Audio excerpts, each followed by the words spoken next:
ప్రజానాయకుల మీద, మేధావుల మీద, కళాకారుల మీద సామాజిక మాధ్యమాలలో అసభ్య పదజాలంతో దూషిస్తూ అనాగరికమైన దాడులు చేసినటువంటి మాలల దాడులను మేము తీవ్రంగా వ్యతిరేకిస్తున్నాం. ప్రజానాయకుల వ్యక్తిత్వాలను, మేధావుల వ్యక్తిత్వాలను, కళాకారుల వ్యక్తిత్వాలను కించపరిచే విధంగా, వాళ్ళ కుటుంబ సభ్యులను అవమానపరిచే విధంగా, వాళ్ళ వ్యక్తిత్వాన్ని హననం చేసే విధంగా పైశాచికత దాడులకు తెగపడుతున్న మాలలు తమ బుద్ధిని మార్చుకోవాలని మాదిగ జాతి స్పష్టంగా హెచ్చరిస్తున్నది. ఇది సమాజ మద్దతును గెలిచే పద్ధతి ఇది కాదు. ఇది మేధావుల సంఘీభావాన్ని కోరే పద్ధతి ఇది కాదు. ఇది కళాకారుల మద్దతు కోరే పద్ధతి ఇది కాదు. ఇది ప్రజాస్వామ్య పద్ధతి ఇది కాదు. మీ బుద్ధిని మార్చుకోవాలి, మీ ప్రవర్తనను మార్చుకోవాలని మాదిగ జాతి స్పష్టంగా హెచ్చరిస్తున్నది.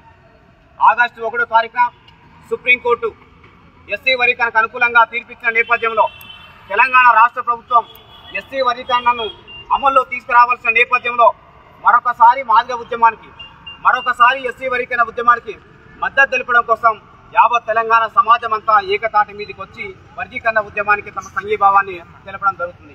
ప్రధానంగా ఈరోజు మందకృష్ణమాదిగ గారి నాయకత్వంలో నడుస్తున్న ఎంఆర్పీఎస్ ఉద్యమానికి తెలంగాణ సమాజంలో ఉన్నటువంటి అన్ని వర్గాల మద్దతు ఉంది. కవుల మద్దతు ఉంది, కళాకారుల మద్దతు ఉంది, మేధావుల మద్దతు ఉంది, అన్ని వర్గాల మద్దతు ఉంది. ఈ మద్దతు ఇచ్చే నేపథ్యంలో ఈ ఉద్యమంలో మందకృష్ణమాదిగ గారికి తోడుగా బలమైన పాత్ర పోషిస్తున్న కొంతమంది నాయకులు ఇవాళ తెలంగాణ రాష్ట్రంలో ఉన్నారు. అందులో ప్రధానంగా డాక్టర్ పృథ్వీరాజ్ యాదవ్ గారు, విమలక్క గారు, తెలంగాణ విఠల్ గారు, గరువు అంజన గారు, రేలారే రేలా గంగ గారు, ఇస్మాయిల్ గారు, అలాగే నల్గొండ గద్దర్ గారు, ఇట్లా చెప్పుకుంటూ పోతే అనేక మంది ప్రజానాయకులు వర్గీకరణ ఉద్యమానికి అండగా నిలబడి ధైర్యంగా తమ గొంతు విప్పుతున్నారు. వీళ్ళతో పాటు దేశంలో పేరుగాంచినటువంటి మేధావులు ప్రొఫెసర్ అరగోపాల్ గారు, ప్రొఫెసర్ నాగేశ్వరరావు గారు, అలాగే ఆంధ్రజ్యోతి మాజీ ఎడిటర్ శ్రీనివాస్ గారు, దేశపతి శ్రీనివాస్ గారు, ఈ ప్రకాష్ గారు, నందిని సిద్ధారెడ్డి గారు, జయప్రకాష్ నారాయణ గారు, అనేక మంది మేధావులు ఇవాళ వర్గీకరణకు తమ మద్దతు తెలుపుతూ మాదిగ ఉద్యమానికి మద్దతు ఇవ్వడం జరిగింది. వాళ్ళ మద్దతును జీర్ణించుకోలేని వాళ్ళు సంఘీభావం తెలపడానికి జీర్ణించుకోలేని వాళ్ళు వర్గీకరణ మీద ధైర్యంగా మాట్లాడడాన్ని జీర్ణించుకోలేని మాల కులస్తులను కొంతమంది స్వార్థపరులు సోషల్ మీడియాలో వాళ్ళ కుటుంబ సభ్యులను దూషిస్తూ, వాళ్ళ వ్యక్తిత్వాలను దూషిస్తూ, వాళ్ళని అవమానపరుస్తూ వాళ్ళ భయంకరమైన అనాగరికమైన దాడి చేస్తున్నారు. ఆ దాడిని మానుకోవాలని ఈ సందర్భంగా మేము స్పష్టంగా హెచ్చరిస్తున్నాం. అయ్యా మాల మేధావులారా, మాల ఉద్యమ నాయకులారా, మాల రాజకీయ నాయకులారా, మీరు మీ కులానికి ఏ సంస్కృతి నేర్పుతున్నారో ఒక్కసారి ఆత్మపరిశీలన చేసుకోండి. మేధావుల మీద బండబూతులతో తిట్టించడమేనా మీ నేర్పే సంస్కృతి? అనాగరికమైన దాడులు చేయించడమేనా మీ నేర్పే సంస్కృతి?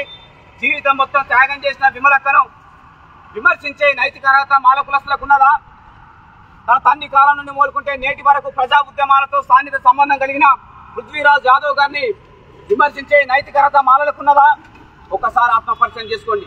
దేశవ్యాప్తంగా పేరుగాంచిన హరగోపాల్ను ఒక్క మాట అనే నైతిక అర్హత కూడా మాల కులస్తులకు లేదు. మీకు నిజంగా వర్గీకరణ వ్యతిరేకించడంలో చిత్తశుద్ధి ఉంటే, వర్గీకరణ వ్యతిరేకించడం వల్ల మీకు ఏదైనా లాభం జరుగుతుంది అనుకుంటే దాని మీద ఒక చర్చ పెట్టండి, ఒక సమావేశం ఏర్పాటు చేయండి, మేధావులను పిలవండి, ప్రజానాయకులను పిలవండి, రాజకీయవేత్తలను పిలవండి, సామాజికవేత్తలను పిలవండి, చర్చించండి.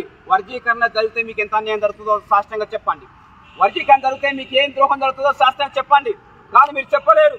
30 సంవత్సరాలుగా ఎంఆర్పీఎస్ మందకృష్ణమాదిగ నాయకత్వంలో వర్గీకరణ కోసం పోరాటం చేసింది, దేశం మొత్తం మద్దతు సంపాదించింది. ఈ 30 సంవత్సరాల కాలంలో ఈ భూమి మీద ఒక్కరి మద్దతునైనా వర్గీకరణ వ్యతిరేకంగా మానవులు సంపాదించిందా? మీరు ఆత్మపరిశీలన చేసుకోవాలని మేము స్పష్టంగా హెచ్చరిస్తున్నాం. మీరు మద్దతు ఇప్పటి వరకు ఒక్కరి మద్దతు కూడా కూడగట్టలేకపోయింది.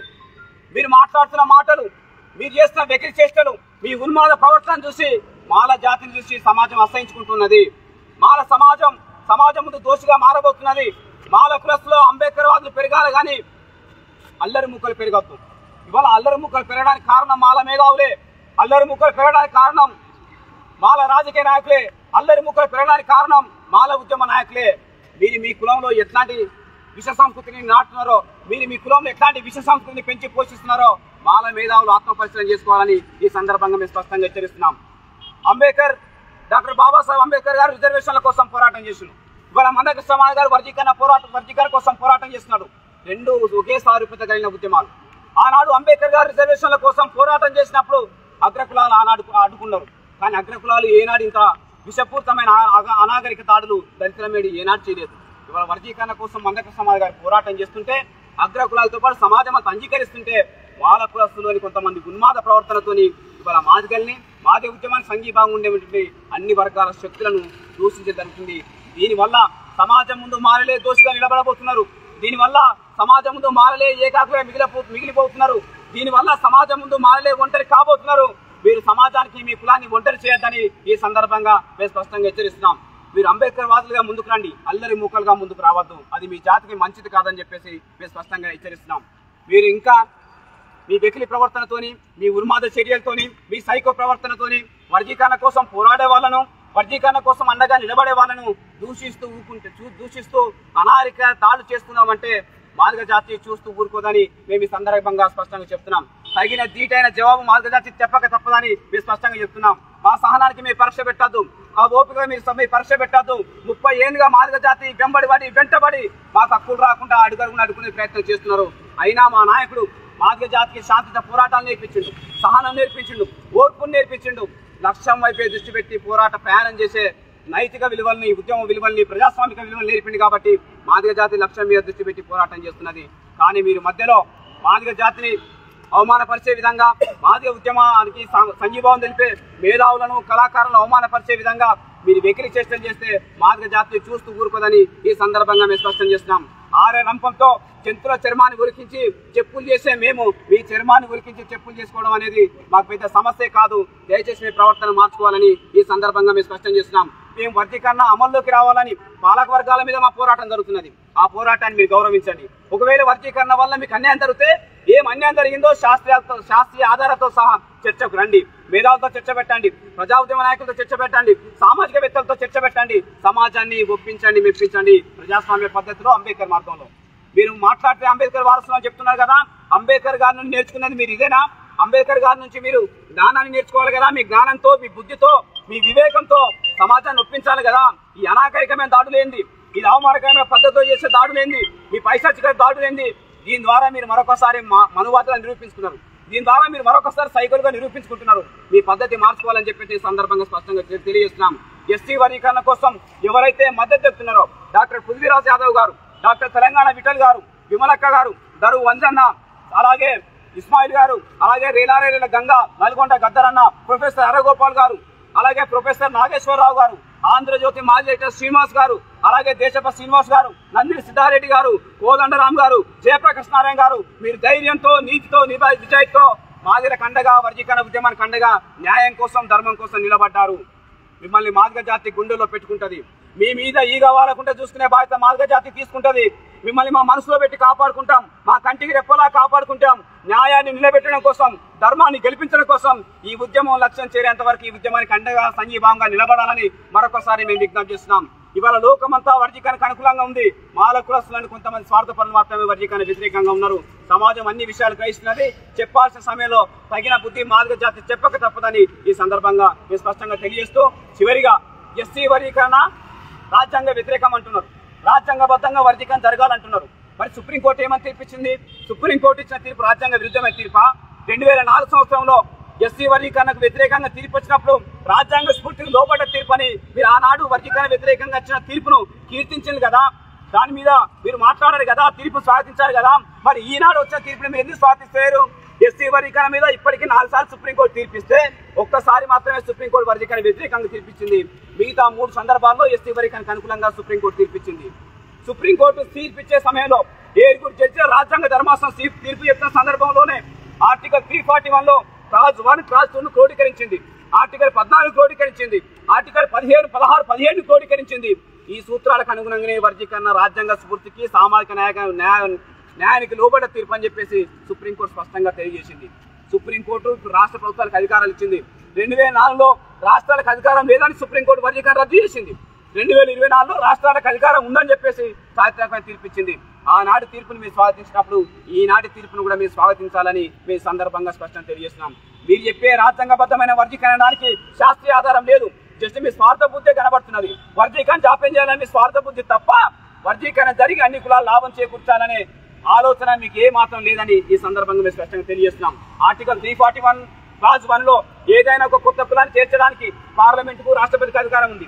లేదా క్లాజ్ 2లో ఏదైనా ఒక కొత్త కులాన్ని లేదా ఉన్న కులాన్ని తొలగించడానికి పార్లమెంటుకు రాష్ట్రపతికి మాత్రమే అధికారం ఉన్నది. కానీ వర్గీకరణ అనేది ఏ కులాన్ని చేర్చే ప్రక్రియ కాదు, ఏ కులాన్ని తొలగించే ప్రక్రియ కాదని సుప్రీంకోర్టు చాలా స్పష్టంగా చెప్పింది.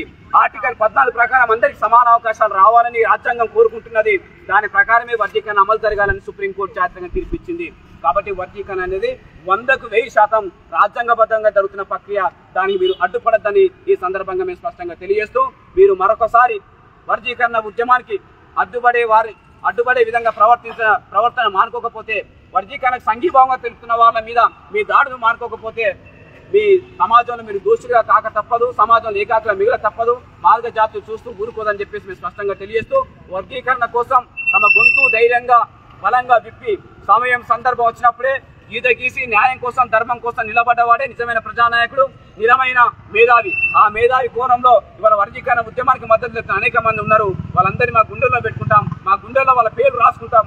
వర్గీకరణ జరిగిన తర్వాత వాళ్ళందరినీ మేము గౌరవించుకుంటామని తెలియజేస్తూ, మరొకసారి సమాజం అంతా వర్గీకరణకు అండగా నిలబడాలని చెప్పేసి కోరుకుంటూ, రేవంత్ రెడ్డి గారు తెలంగాణ రాష్ట్ర ముఖ్యమంత్రి గారు వర్గీకరణ ఏమాత్రం జాప్యం చేయొద్దని విజ్ఞప్తి చేస్తున్నాం. మీరు జాప్యం చేయడం వల్ల మీ పార్టీలో ఉన్న కొంతమంది మానవ స్వార్థపరులు ఇవాళ కొంతమంది ఉన్మాదులను ప్రోత్సహించి, కొంతమంది సైకో ప్రవర్తన కలిగిన వాళ్ళని ప్రోత్సహించి ఇవాళ సమాజంలోని అన్ని వర్గాల మీద బండ బూతులతో దాడులు చేయించే ఈ ప్రక్రియ కొనసాగుతున్నది. దానికి పరోక్షంగా మీ ప్రభుత్వం కూడా కారణమవుతుంది. కాబట్టి ఇలాంటి చర్యలు మళ్ళీ పునరావృతం కాకుండా మీరు మీ పార్టీలోని మాల నాయకులను నియంత్రించాలని చెప్పేసి మేము స్పష్టంగా తెలియజేస్తున్నాం.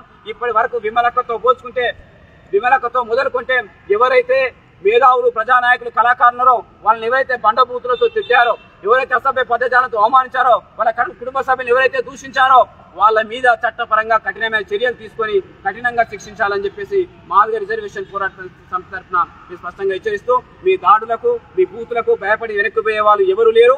మాదిగ జాతి సమాజం మొత్తం అండగా నిలబడుతుంది. మీ కళ్ళ ముందే ఎస్సీ వర్గీకరణ సాధించి ఈ దేశంలో కొత్త చరిత్రను మాదిగ జాతిని నిర్మించక తప్పదని మేము స్పష్టంగా తెలియజేస్తున్నాం. Thank you.